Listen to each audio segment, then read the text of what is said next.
네, 안녕하십니까. 2022년 12월 29일, 2022년도 증시의 마지막 거래일입니다. 자, 일단 뭐, 여러 가지 어제 이제 애플 신저가 얘기도 좀 드렸고요.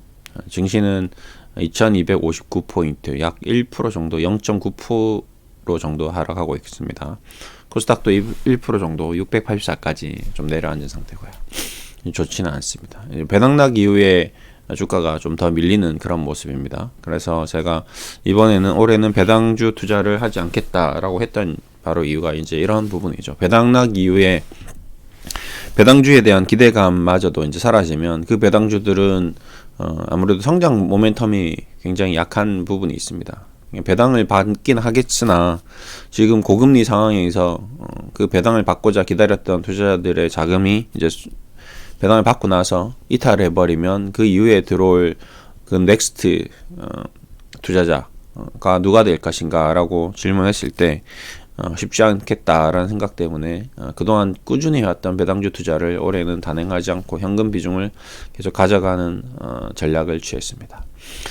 그리고 오늘은 이제 마지막 셀트리온 분석이 되겠네요. 2022년도에 이제 내년이 어떻게 될지는 내년에 물어보는 게 낫겠죠. 올해만 좀 정리를 하도록 하겠습니다. 자, 셀트리온이 그동안 큰 상승을 했습니다. 이제 주식 배당락도 나왔고요. 뭐 이제 주식 배당락 때문에 최고점이 37만원까지 빠졌네요. 두 번의 주식 배당락이 있었습니다. 그렇죠?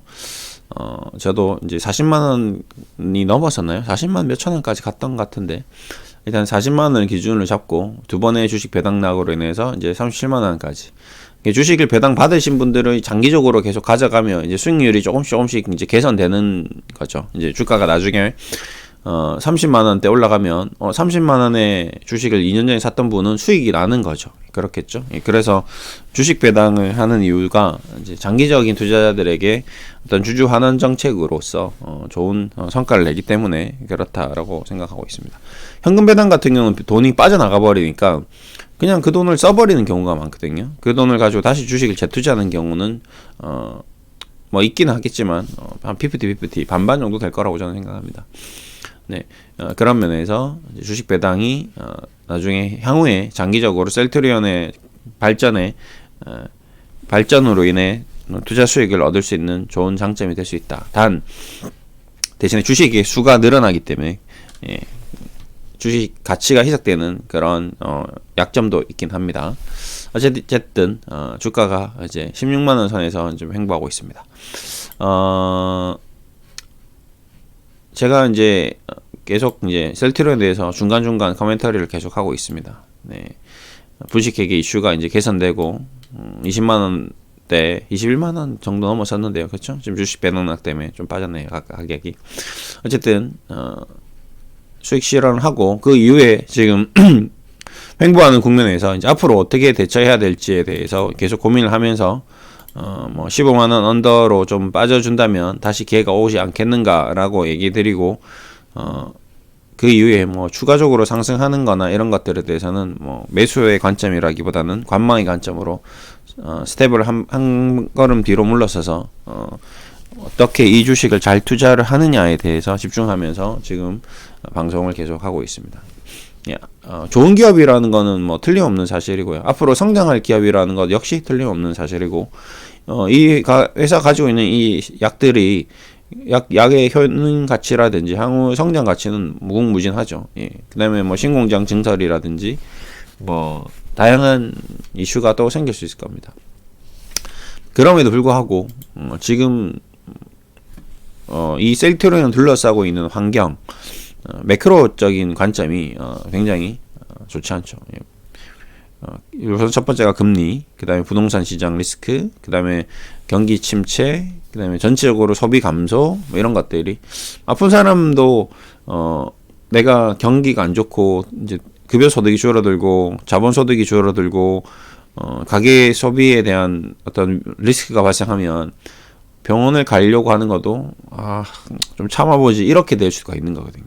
그러니까 모든 것들이 내가 핸드폰을 사는 것도 자동차를 사는 것도 백화점을 가는 것도 외식을 하는 것도 모든 것들이 어떻게 되죠? 움츠러들게 되는 거거든요. 신용이 경색되고 나의 어떤 소비 패턴이 경색되는, 줄어드는, 혈관이 막히듯이 줄어들면서 순환이 안 되는 그런 구조로 갑니다. 죽는다는 게 아닙니다. 지금 금리가 5%니까, 금리가 6%니까, 금리가 10%다면 우리 경제가 사라지는 건 아닙니다. 왜 그러냐? 뭐 남미국 가면 금리가 20% 30%대도 국가 경제는 돌아가고 있거든요. 그만큼 인플레이션이 계속 일어나고 있는 거죠. 돈의 가치가 자고 나면 이제 그 가치가 떨어지고 물가는 계속 올라가는 거죠. 그렇게 계속 살아가는 겁니다. 그래서 뭐 터키 같은 경우는 뭐 1억 레알에 한가요? 뭐 1억 루블인가요? 아니, 루블은 러시아인 것 같고요. 터키는 아직 제가 방문해 보지 못해서 뭐 러시아도 마찬가지입니다. 예, 화폐 단위가 높으면 높을수록 이제 그 나라의 경제 시스템이 문제가 있는 거죠. 우리나라는 그래도 경제 시스템이 아직 안정되어 있기 때문에 화폐 가치가 뭐 5만 원권을 사용해도 충분히 경제가 돌아가는데, 이제 나중에 화폐 가치가 높아지게 되면, 인플레이션이 더 가속화되면 10만 원권이 불가피한 상황이 될 수도 있는 거죠. 뭐 짜장면 한 그릇에 2만 원 밀어버리면 뭐 5만 원짜리 가져가 나가봤자 뭐 쓸 게 별로 없는 거죠. 그냥 1,000원짜리는 이제 뭐 안 쓰는 거죠, 사람들이. 이제 뭐 신용카드를 쓰긴 하지만 의미가 없긴 할 것 같습니다. 10만 원권을 발행하는 것은 크게 지금 시장에서는 의미가 없을 것 같습니다. 20만 원, 30만 원을 다 신용카드로 결제하기 때문에 30만 원, 40만 원 현금으로 들고 다니시는 분이 없잖아요. 이제 우리나라 사회에서 거의 대부분이. 그렇기 때문에 뭐 화폐 개혁은 크게 뭐 국가에서 뭐 어떤 의도적으로 하지 않는 이상은 뭐 크게 문제는 없을 것 같습니다. 뭐 리디노메이션 뭐 이런 것들 별로 저는 경제 정부가 뭔가 약간 맛이 가거나 이상한 정책장이 나와가지고 그냥 쇼맨십으로 하지 않는 이상은 의미가 없는 제도고, 아니면 완전 말도 안 되는 하이퍼 인플레이션, 뭐 초 인플레이션이 나오면서 화폐 시스템이 완전히 붕괴되거나 뭐 이렇게 되면 또 모를까 잘 나오기가 쉽지 않을 겁니다. 어쨌든 이제 주의해야 될 점은 바로 이제 부채 부분입니다. 부채. 셀트리온이 잘하고 있는 부분은 이 부채 관리입니다. 네, 굉장히 좀 잘하고 있죠. 자산 총계에서 자본 총계 대비 부채 비율이 낮습니다. 네. 부채 비율이 37% 잘하고 있죠. 요게 잘하고 있는 부분입니다. 셀트리온이 앞으로 성장하는 데 있어서 지금 셀트리온 헬스케어는 조금 부채 비율이 높네요. 그럼 셀트리온 제약 볼까요? 셀트리온 제약은 90% 조금 높지만, 셀트리온이 지금 잘하고 있는 부분은 부채 비율이 낮다. 바이오 기업들 3방 가볼까요? 3배 부채 비율 낮네요. 그 다음에 HLB 부채 비율 45%. 바이오 기업들은 좀 부채를 사용해서 기업을 운영하기가 좀 쉽진 않죠.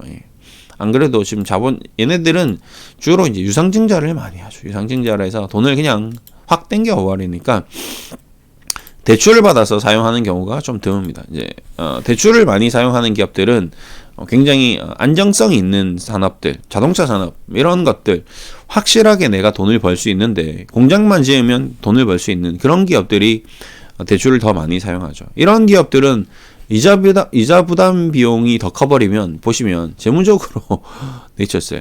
매출이 200억 나오는데 자산 총계가 600억인데 예를 들어서 1000억이 부채다 생각해 보십시오. 이자 내면 얘는 망하는 거죠. 그렇죠? 그러니까 이자를 끌어쓸 수가 없고, 또 두 번째 자산 가치 담보가 없습니다. 얘네들은 대출을 쓰려고 해도 대출을 해줄 은행들이, 그러면 은행들은 가장 철저하게 보는 게 담보거든요. 담보가 뭐냐 했을 때 신약인데 무슨 신약이냐고. 그러니까 지금 이상 들어갔는데 이상이 뭐가 어떻게 되고 있는데 이제 될 가능성이 높아. 삼상 들어갔어? 아니요. 그럼 삼상 이제 어떤 회사는 이제 삼상입니다. 우리 삼상 진행 중인데 그래서 어떻게 해라고. 삼상 그거 개발되면 약 나와? 그건 모르겠는데.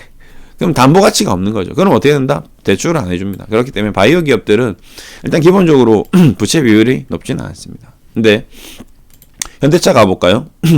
의외로 우리가 잘 알고 있는 현대차는 부채 비율이 높습니다. 180%죠. 그렇죠? 왜? 부채를 써도 현대차라는 제품을 계속 만들어서 팔면 전 세계 공장에서 지어서 만들어서 팔기만 하면 잘 팔리니까 담보가 있는 거죠. 공장이라는 담보가 있고, 차라는 담보가 있고, 우리가 만들어 놓은 재고라는 담보가 있고, 그 다음에 이 회사에 땅이라는 담보가 있기 때문에 담보로 대출을 받을 수 있는 거죠. 여기 좀 차이입니다. 하지만 이제 이런 것들이 현대차의 발목을 이제 잡을 수 있는 거죠. 내년에는. 문제는 이 담보 부채 상환을 해야 되는데 이제 이자도 내야 되고 해야 하는데 이 부채 이자 이런 것들을 지금 이익이 많으니까 내도 돈을 벌고 있습니다. 근데 나중에 매출이 감소하면 어떻게 될까요? 자동차가 안 팔리면 어떻게 될까요? 할부 금융이 안 되면 어떻게 될까요? 그러면 그때부터 이제 부채 많은 기업들이 휘청휘청 하는 거죠. 예. 그런 것들이 나중에 채무 불이행 상태가 되고 국가도 마찬가지입니다. 한국전력, 한전이 지금 뭐 30조씩 채권을 발행했습니다. 적자를 메웠죠. 근데 문제는 한국전력이 여기서 어떻게 한다? 이자를 못 내는 거죠. 그럼 어떻게 해야 될까요? 예, 어쩔 수 없습니다. 한국전력은 뭘 해야 될까요? 예, 무조건 전기값을 올릴 수밖에 없습니다. 지금 부채 비율이 400%, 600% 이러면 한국전력도 이제 무너질 수 있는 거죠. 당연히 국가가 가지고 있는 기업이기 때문에 여기서 어떻게 할까요? 예, 바로 이제 한국산업은행에서 돈을 만들어서 발행을 해서 채권을 발행하고 국가채 이제 국채를 막 찍어내는 거죠. 그러면 어떻게 될까요? 또 돈의 가치가 없어지는 겁니다. 이러니까 자꾸 인플레이션이 나고 국가가 휘청휘청하는 거거든요. 이제 어쩔 수 없이 고통을 분담해야 됩니다. 이제 전기값을 안 올릴 수가 없는 상황이에요. 이걸 누가 감당하겠습니까? 이러면 또 정부가 욕먹는 거거든요. 이거 뭐 30조, 10조 이거 적자를 메꿔야 될 거 아닙니까? 그러면 어떻게 된다? 결국 어쩔 수 없이 전기값이 올라가고 전기값이 올라가면 물가가 인플레이션이 되고 인플레이션 되면 금리가 올라가고 경제가 계속 좀 악순환이 되는 거죠. 그렇기 때문에 이제 이런 것들까지 다 감안해서 봐야 됩니다. 그러다 보니까 이제 돈이 쭈그라들니까 투자할 돈이 없고 투자할 돈이 없으니까 투자금 회수하고 전기세를 내야 되는 거죠. 그러면 주식 하나 팔아가지고 전기세 내고 이렇게 되는 초긴축 경제, 리세션이 올 수도 있는 거죠.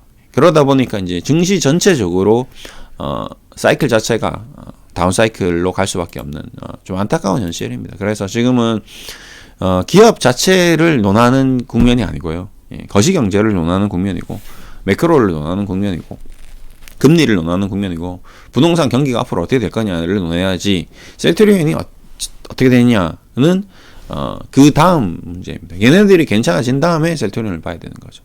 셀트리온 혼자서만 잘 살아갈 수는 없습니다. 마찬가지 현대차 혼자서만 잘 살아갈 수는 없습니다. 마찬가지 삼성전자 마찬가지 애플 뭐 테슬라 마찬가지 은행주 마찬가지 모든 대한민국 기업들이 이제 연대 책임을 지고 같이 단체 기합 받는 시간입니다. 여기서 내가 공부가 1등이고 내가 꼴찌고 상관없습니다. 나는 착하고 나는 못됐고 상관없습니다. 나는 잘생겼고 나는 못생겼고 상관없습니다. 못생겨도 벌 받아야 되고요. 잘생겨도 단체 기합 받는 겁니다.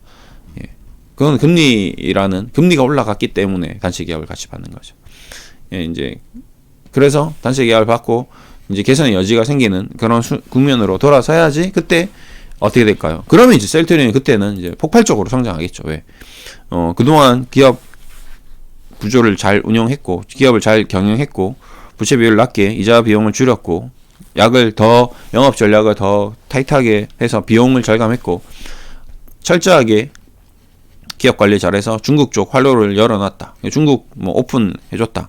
이러면서 주가가 이제 헛담점프를 하는 거거든요. 그래서 증시가 하락하더라도 조정을 받더라도 우량 기업에 투자를 해야 된다는 겁니다. 같이 빠지더라도 덜 빠지다가 올라올 때는 많이 올라오고 요런 국면이 될 수 있거든요. 그러니까 지금 내년은 제 개인적인 생각은 채무 불이행 기업들이 좀 속속들이 출연할 가능성이 높습니다. 이제 그렇게 하다가 이제 어느 순간 정부에서 이제 뭔가 정책들이 쏟아져 나오겠죠. 그러다가 이제 시장이 다시 이제 시장에 돈이 풀리겠죠. 다시 유동성이 팽창되고 그렇게 되면서 시장에 다시 어떤 기운, 흐름, 매기 이런 것들이 들어오면서 다시 상승하는 상승 사이클. 다시 패닉에서 투기 사이클. 그다음에 비이성적 과열 시장으로 또 바뀌는 겁니다. 지금 비이성적 축소 구간으로 가는 거고요. 우리 인간이 굉장히 단순합니다. 감정적으로 대처를 하거든요. 이제는 감정적으로 공포심이 더 커지고 불확실성이 더 커지고 안정감이 떨어지고 불안해지고 무서워지고 이런 국면으로 자꾸 가는 거죠. 왜? 우리는 눈으로 이 주가가 하락하는 걸 계속 쳐다보고 있으니까 우리는 보이는 것을 믿거든요. 떨어지네? 그럼 또 떨어질 거라고 또 생각하는 겁니다. 올라갈 때는 또 올라갈 거라고 생각하고요. 단순하죠. 네. 단순할 수밖에 없습니다. 네, 그렇기 때문에 이런 현상이 계속 이루어질 수밖에 없다. 그렇다. 그러면 이제 앞으로 우리가 이제 좀 체크해야 될 게 이제 부채 비율 뭐 이런 것들을 이제 체크를 해야 될 겁니다. 내가 가지고 있는 기업이 부채 비율이 어떻게 되는지 여기 있네요. 자, 이렇게 이제 아시아나항공 같은 기업들이 이제 머리가 아픈 거죠. 저도 아시아나항공을 계속 보면서 뭐 에어부산 얘기 들으면서 항공주를 계속 보면서도 원달러 환율을 체크했고 금리를 체크했습니다. 금리가 1%씩 올라갈 때마다 2천억씩 3천억씩 적자를 보거든요. 롯데 손해보험 이런 거는 좀 은행하고 보험회사는 다릅니다. 왜? 부채 비율을 내 돈이 아닌 부채는 남의 돈인데 고객 돈을 다 부채로 잡습니다. 왜? 나중에 줘야 될 돈이잖아요. 회사 돈이 아니잖아요. 그렇죠? 롯데 손해보험의 돈이 아닙니다. 윤시영의 돈이 아니죠. 윤시영이 K 군한테 1억을 빌렸습니다. 그 빌려서 내가 가져왔어. 부채잖아요. 그렇죠? 내가 장비를 사든 뭘 사든 내가 장비를 갖고 있긴 하지만 내 비행기를 하나 샀어요. 비행기가 1억입니다. 근데 그걸 내 돈으로 샀으면 내 자산이지만 은행에서 돈을 빌려와서 샀기 때문에 내 돈이 아닙니다. 근데 제가 또 뭐 은행을 오픈을 했습니다. 고객에게 돈을 1억씩 받아서 다른 사람에게 1억씩 빌려줬어요. 저한테 10% 이자 받고 고객한테 5% 이자 돌려주고 5% 차익을 제가 먹습니다. 그런데 이 돈이 누구 돈인가요? 다 남의 돈이거든요. 내 돈이 아니야. 예, 그렇죠? 나는 돈이 없어요. 나는 그냥 장사만 할 뿐입니다. 예, 그렇기 때문에 이 아이들은 아닙니다. 근데 롯데 관광개발 이거는 부채가 맞죠. 1200%. 이건 롯데 관광개발의 부채가 맞습니다.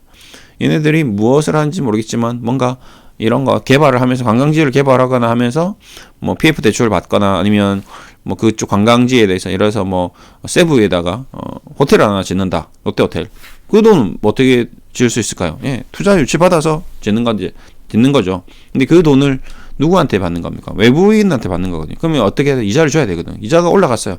그럼 롯데 관광개발을 이제 건설을 하고 있는데 건설 비용이 막 자재값이 폭등하고 있습니다. 원래 계약은 한 1,000억 정도로 만들 줄 알았는데 지금 뭐 거의 원자재 값만 2,000억 되는 거예요. 아직 오픈도 안 했는데 이자는 내야 됩니다. 이러다가 어떻게 된다?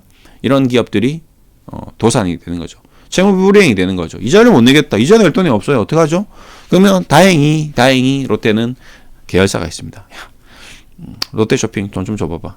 예. 롯데 실성, 예. 너희들이 실성 사이다 팔아서 롯데 관광개발에 돈 좀 꿔줘. 이렇게 되는 거죠. 은행에서 안 꿔줘도 롯데 실성에서 꿔줄 수 있는 거죠. 대신에 이자는 받습니다. 걔네들도. 예. 그런 게 있는 거죠. 그 다음에 다 보험회사고요. 그 다음에 증권사고요. 그 다음에 뭐 증권사 계좌도 마찬가지입니다. 삼성증권에 내 주식 계좌에 돈이 예수금이 있습니다. 내 돈인가요? 삼성증권 돈이죠? 아니죠? 삼성증권 돈이 아닙니다. 내 돈입니다. 내 돈. 너게 아니야. 내가 빼면 끝나는 거예요. 그러니까 부채 비율이 높을 수밖에 없습니다. 그래서 대부분 금융주들이 부채 비율이 높고요. 그 외에 이제 항공주들이 비행기 산 것 때문에 부채 비율이 높고요. 카카오뱅크 뭐 항상 이제 SK 렌터카 뭐 마찬가지입니다. 차가 이것들도 대출 받아서 남의 차를 사와서 차를 빌려주는 거니까 비율이 높을 수밖에 없겠죠. CGA, CGV 얘는 아닙니다. 얘는 예, 극장을 막 쓸데없이 막 많이 한 것도 있고요. 예, 그런 것도 있습니다. 코리안리 재보험회사고요. 대우조선해양 이것도 마찬가지죠. 예, 이것도 배를 미리 땡겨서 뭐 자재 사고 막 이러 해서 안 좋습니다. 제약주 일동제약 이건 굉장히 위험하죠. 일동제약은 굉장히 위험한 겁니다. 얘는 뭐죠? 땅도 아니고 약도 아니고 뭐 아무것도 아닌데 지금 부채 비율이 이렇게 높다. 적자는 높다. 근데 주가는 폭등했다. 어제 한가 갔던가 같은데 조심해야 되는 것들이죠. 예. 제조업체들이 부채 비율을 높다. 한원시스템 이런 것들은 좀 위험합니다. 부채 비율이 왜 이렇게 높죠? 얘네들도 공장 막 미친 듯이 증설한 거죠. 근데 얘네들이 뭐 경기 침체, 자동차 판매 감소 이런 걸로 인해서 안 된다? 이러면 이제 얘 휘청휘청 하는 겁니다. 그래서 제조업체들이 높은 것들은 좀 조심하자. 네, 이런 얘기를 좀 드렸고요. 어쨌든 셀트리온이 이제 앞으로 이제 어떻게 될지 부채 비율은 낮지만 지금 현재 오늘 좀 흐름이 좀 안 좋네요. 그래서 제가 지난번에도 얘기 드렸지만 며칠 전에도 얘기 드렸던 것 같습니다. 이제 반등이 나오고 차트가 만들어지고 일목균형표 선행스팬 그다음에 이동평균선들이 다 밀집하고 나서 한번 툭 떨어질 가능성이 있다라고 얘기 드렸는데 이제 투매가 나오고 개미 털기가 나오는 그런 국면이 연출될 수도 있다. 이런 경우를 제가 좀 많이 봤다라고 얘기 드렸는데 그런 상황이 연출될 수 있는 거죠. 그냥 이거는 의도적인 것이라기보다는 어떤 지금 현재 시장 상황이 그렇고 뭐 더불어 이제 외국인 기관 투자자라든지 공매도라든지 장난을 좀 칠 수가 있는 겁니다. 이런 것들이 한번 나오면 그리고 나서 이제 뭐 오늘 중국 뭐 규제 완화로 게임주가 이렇게 급등하듯이 바이오 뭐 규제 완화라든지 뭐 갑자기 정부에서 바이오 정부 정책 수립 뭐 이런 식으로 뭐 윤석열 대통령 추진사항 뭐 이런 식으로 갑자기 뿡 뜰 수도 있습니다. 이제 그런 것들이 있기 때문에 섣부른 판단으로 그냥 주식을 던지는 그런 것들은 일단은 최대한 조심해야 되겠죠. 뭐 무리할 필요는 없겠죠. 신규 투자자들도 이제 그런 국면을 잘 이용해서 뭐 분할 매수할 사람들도 추가 매수할 사람들도 좀 시간 텀을 가지고 계속 현금을 만들어가면서 좀 이렇게 한 스탠스를 한 발 물러서서 보시는 게 좀 현명할 것 같습니다. 오늘은 이렇게 셀트리온 얘기 드리면서 마무리하겠습니다. 또 추가적으로 오늘 이제 2022년 마지막 해니까요. 장 마감 분석도 하겠습니다. 감사합니다.